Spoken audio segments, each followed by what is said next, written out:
aku kan beli beli barang online. Hari Minggu kemarin itu aku beli barang online di Facebook. Itu namanya kan sarung King sarung lah gitu ya. Lah pada hari Minggu itu lah, terus pada hari Rabu kemarin itu tiba-tiba ada orang WhatsApp aku. Ada orang WhatsApp aku, dia bilang katanya betul ini yang namanya ibu ini, betul Mbak yang beli sarung ini mau konfirmasi tentang paketan barang gitu kan. Nah, aku bilang iya, terus dia telepon lah ke aku.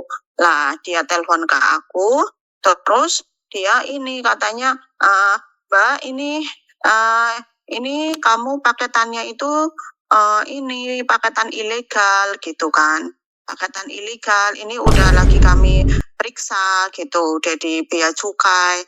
Lah, terus aku bilang, loh kok ya kamu tanyakan, aku kan bilang aku kan pembeli, aku kan nggak tahu apa-apa, aku bilang kayak gitu. Itu barang ilegal atau apa kan aku nggak tahu, orang namanya aku beli, aku kayak gitu kan. Terus dia bilang jangan bilang begitu, orang walaupun kamu yang beli tapi kan ini nama identitas punya ibu, dia bilang kayak gitu. Jadi aku hubungin ibu, ini udah masuk bea cukai, gimana kalau seandainya ya udah nggak apa-apa kalau dibiarin, kalau itu barang maksudnya nggak diurus ya udah kami akan serahkan ke inilah gitu ya yang berwenang gitu, akan ada pasal gitu kan. Nah terus dia intinya ngancam lah, dia bilang katanya kalau seandainya aku nggak ngurusin ya udah nanti aku datang, jangan salah kan nanti langsung ini hari juga langsung ada pihak yang ini langsung ke tempat ibu gitu, mau penjarakan suami ibu gitu kan, kayak gitulah. Nah terus kan aku takut lah, coba tanyakan ke ininya, ke shopnya, apa itu, ke tokonya itu, apa tuh namanya, ini barangnya kok barang ilegal gitu kan, mana ada nggak ada surat pajaknya gitu. Oke lah, aku tanyakan ke shopnya kan, aku tanyakan ke itunya, aku bilang kok gimana sih kamu jual barang ilegal, aku kan nggak tahu apa-apa, kok jadi urusannya begini gitu. Oh berarti itu lagi ada pemeriksaan ya Bu. Oh maaf ya Bu, ini aku nggak tahu lagi ada pemeriksaan. Kalau aku tahu ada pemeriksaan ya aku nggak akan kirim barang lah gitu kan. Nah terus sekarang gimana? Ini kan bukan urusan aku bilang kayak gitu. Terus jangan kayak gitu Bu, minta kerjasamanya dong. Ya, kalau ibu nggak mau bikinin surat pajak itu, ya nanti kita berdua yang kena gitu kan. Nah terus kan aku ya takut lah, kadang itu kan udah panik kan, udah takut kan. Nah udah kayak gitu terus aku sekarang gimana? Ya udah telepon aja sama itunya ya cukainya, coba dia bilang apa lagi gitu kan. Nah terus oke lah, aku telepon ke ini gitu kan yang mengaku pegawai cukai itu. Lah aku telepon, aku bilang gimana ini Kak jalan seterusnya. Dia kasih lah aku pilihan gitu kan. Kalau ke satu itu kan dia kalau mau ngurusin bea cukai itu harus bayar 6 juta sekian. Terus yang kedua katanya penjara 2 tahun. Yang ketiga harus bayar ganti rugi 100 juta sekian gitulah. Nah aku kan terus ya udahlah, aku pilih nomor 1. Nah aku pilih nomor 1 yang bayar 6 juta sekian, itu aku langsung transfer lah. Nah orang dia tunggu kan, itu nggak bisa nunggu lama gitu kan. Terus pokoknya hari ini juga Bu, bukan hari ini siang ini juga, ini kalau sekarang Ibu nggak transfer, pokoknya ini barang udah langsung kami nggak mau tahu, biarkan itu pengecekan yang akan inilah gitulah. Udah gitu aku transfer lah. Nah aku bilang, nah aku transfer 6 juta sekian, ini berarti ini udah deal ya, udah dapat surat apa itu namanya pajak itu gitu kan. Orang dia kan minta, yang tokonya itu kan intinya kan minta nomor serinya pajak itu gitu, minta maksudnya nanti duitnya katanya diganti gitu lah, aku habis berapa gitu kan. Lah terus oke iya Bu, nanti tenang aja, nanti kami akan urus gitu kan. Yang penting Ibu transfer aja dulu, nanti kami urus. Oke lah aku transfer. Lah udah uang masuk itu, setelah beberapa menit kemudian dia bilang katanya, oh iya Bu, gini maaf Bu, ini kan harus ada tanda tangan Ibu gitu kan ya. Jadi ini harus gimana kalau nggak ada tanda tangan Ibu, gimana kami akan mengurus selanjutnya gitu kan. Lah aku kan bilang, lah aku kan jauh, gimana mau tanda tangan? Aku bilang kayak gitu. Terus dia bilang, iya, iya makanya, tapi kan nggak apa-apa Bu, ada surat perjanjian sementara, maksudnya tanda tangan sementara gitu, tanda tangan sementara. Terus dia bilang, terus uang lagi, aku bilang kayak gitu kan. Ya iya, ada biaya lagi gitu kan. Terus aku tanya lah berapa, 13 juta sekian gitu kan, hampir 14 juta lah, udah kayak gitu. Aku udah panik, udah satu panik, satu juga aku juga udah gimana gitu lah, udah kayak gitu kan. Aku itu namanya, aku ya udahlah, aku gimana lagi kan, aku juga tanyakan lah ke shop itu. Aku bilang, gimana ini kok minta duit lagi, katanya malah suruh apa tanda tangan, apa itu namanya, tanda tangan ini sementara gitu kan. Dia bilang nggak apa-apa, berapapun biayanya, berapapun notanya, totalannya itu nggak apa-apa. Aku akan tanggung jawab, nanti aku yang penting mintakan nomor serinya itu pajak gitu kan ya. Ya udahlah, katanya nanti kan mau diganti dikit, aku ya udah transfer lah lagi yang 13 juta sekian gitu. Ya udah kayak gitu, udahlah, udah setelah beberapa menit kemudian juga dia hubungin aku lagi, dia bilang gini, oh iya Bu, maaf banget Bu, ini datanya Ibu ternyata udah masuk ke dalam gitu. Datanya Ibu ternyata udah masuk ke Polda Jawa Tengah kayak gitu.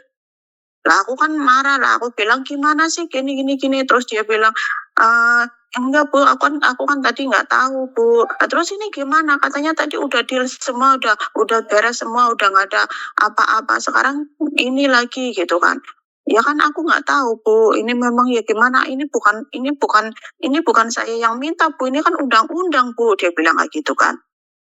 Terus terus dia inilah. Terus akhirnya kan aku bilang, terus gimana ini?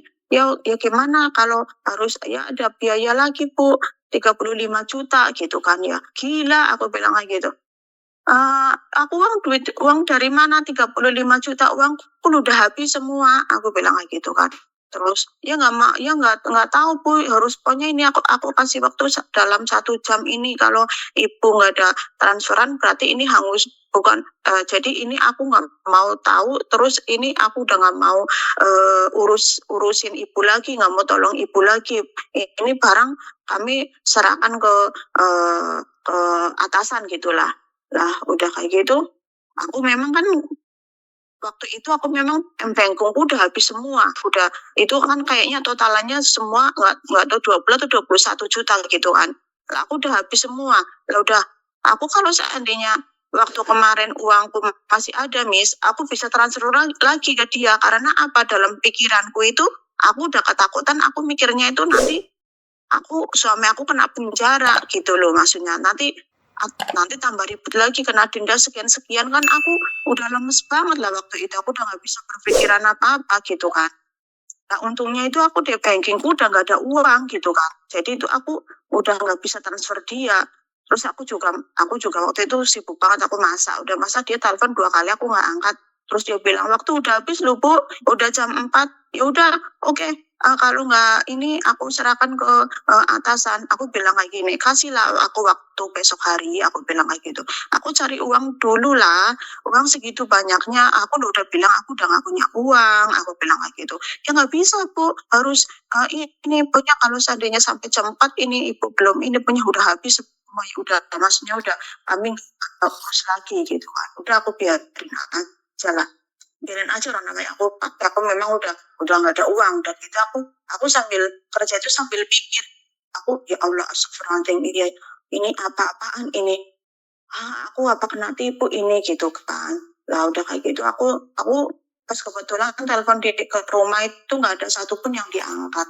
Lah udah kayak gitu aku telepon anak aku, terus dia bilang, iya Mama, ini kan Mama yang beli, kenapa Mama juga yang ini, nggak usah takut Ma, orang namanya beli itu nggak ada apa-apa, ini tamu Mama udah kena tipu gitu. Tapi kan uang udah masuk Miss, udah nggak bisa apa-apa lagi gitu lah. Katanya udah stop aja, udah nggak usah ditransfer lagi, ini penipuan gitu anakku.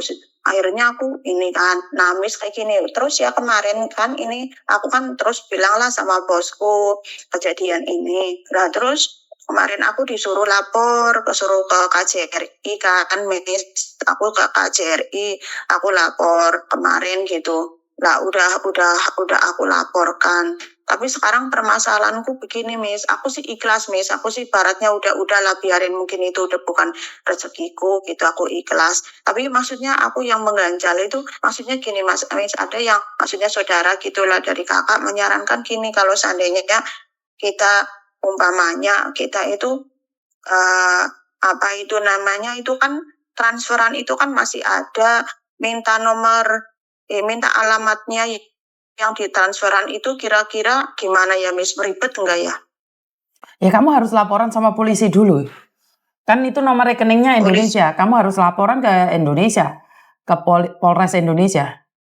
Pertanyaan saya, Samen nggak pernah lihat podcast saya tentang sarung penipu online? Nggak pernah lihat? Nggak pernah lihat, Miss. Oke, apa yang kamu lihat di podcastnya Miss Yuni? Ya aku yang aku lihat itu ya semacam, maksudnya kayak bukan penipuan, jadi kayak semacam kayak dari Indonesia Caca itu, maksudnya apa itu namanya, udah beberapa tahun di sini, terus udah tua ke sini lagi gitulah, inspirasinya begitu-begitu gitu aku lihatnya. Jadi belum pernah melihat bahwa ada mbaknya, sudah banyak loh, apalagi mau lebaran. Miss Yuni selalu mengingatkan habis lebaran, suasana sebelum lebaran. Kalian itu mau ngasih kejutan buat keluarga beli sarung online. Itu sudah berkali-kali saya menyatakan bahwa itu adalah penipuan. Dan tidak ada bea cukai menelpon kalian. Bea cukai tidak akan pernah menelpon kalian. Jadi tidak ada bea cukai mengancam-ngancam gitu, tidak ada.